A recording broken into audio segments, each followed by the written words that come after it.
Welcome to our channel, ladies and gentlemen.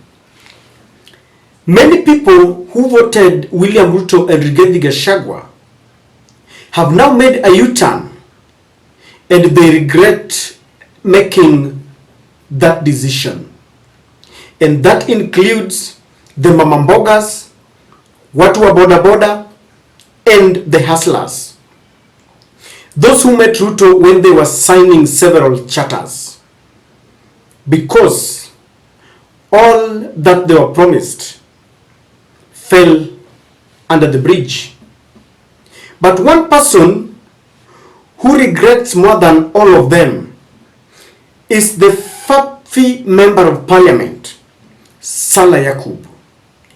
This is the man who, when William Ruto got to that highest office, told us that he wanted to bring a motion in Parliament to do away with the presidential term limit so that William Ruto can rule until death set them apart.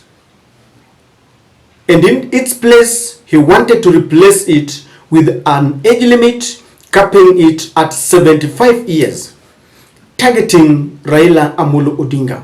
Yangu ni machache kabisa ya kwamba tumefurahia serikali ya Ruto vile amegawa mabiti, ni kila region, kila community imewakilishwa katika hizo mabiti zote, na hakuna sera nyingi ambayo anataka kufanya.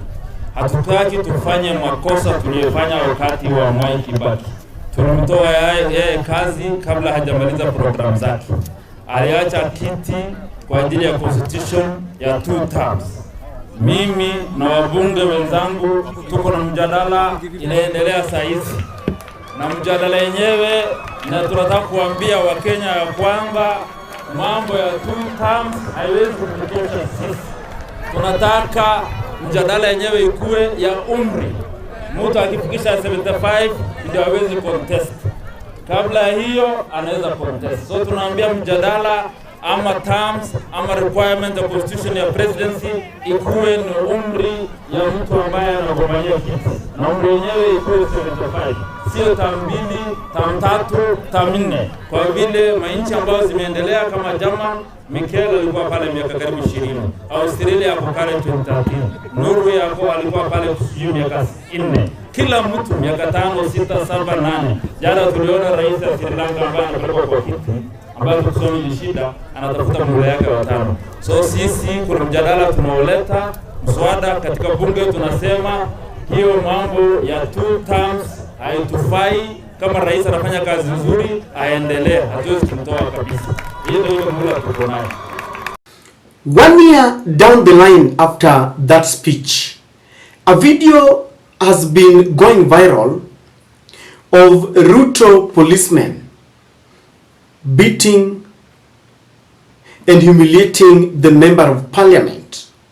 And this happened at Nyayo House.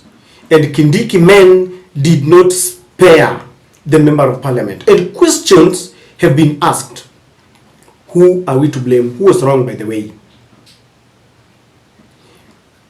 I'm told that the Member of Parliament, those who witnessed, were just heard the Member of Parliament saying, I know my rights, I know my rights. There must have been an altercation between the two parties. And you know why this is worrying, and experts have been discussing this, is if a Member of Parliament, mheshimiwa, a man who is respected, a man who enjoys privileges, a man who has got security details, can be dragged like this, what about you and I? What about the hustler? And as this was happening, these photos of Julius Kamau, this renowned activist, were going viral because apparently Julius Kamau wanted to communicate a point on Jamhuri Day, when he tried, as it's being reported, to interfere with the Ruto speech And Mr. Kamau was saying that Kenyans are languishing in poverty, and this is poverty that is man-made. And as he was trying to communicate these thoughts, the security men whisked him away, and he was really manhandled. And it got my attention. If a member of parliament can be manhandled in the manner in which Salah Yakub was manhandled, what about that activist who they perceive was trying to humiliate William Samoei Ruto? If anything, he was only speaking the truth. One thing that we must agree on is that a member of parliament cannot interfere with the work or the role of a police officer. And so if at all he tried to intimidate the men in uniform just because he thinks he's got powers, then he was wrong. But again, I don't think that our discipline, that's who they are called, I don't know whether they deserve that name, our disciplined forces are not allowed to manhandle suspects or people who try to interfere with their job. There's a way, there's a manner, a decent manner in which they should have apprehended Salah Yakub and maybe arraign him to court. That is the law. Because the work of the police is to maintain law and order. But one thing that we must understand, this is the same government he was campaigning for to rule beyond 5 years, to rule beyond 7 years, the 2-term limit that has been capped in our constitution, is the same government that turned against him. Because if you ask Salah Yakub, he will tell you that he really faced such an humiliation in front of cameras, and everyone knows what he has gone through. Just as his video went viral when he proposed that end of a 10-year limit, his video went viral again. Let us learn something, that an injustice to one person is an injustice to everyone.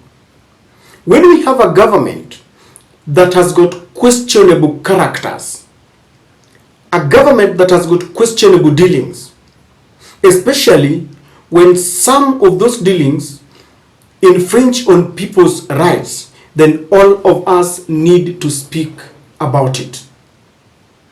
Because the famous quote will always come in mind. They went for the Kikuyus, I didn't speak because I was not a Kikuyu. They went for the Kalenjins. Again, I didn't speak because I was not a Kalenjin. Then they came to me, and there was no one to speak because all of them were gone. This member of parliament was quiet and was advocating for this government to continue. A government continuing being in office must perpetuate her tendencies of corruption, cutting deals here and there, not dealing with our security, more taxes, listening to the international community. These are the things that Yakub wanted the government to perpetuate.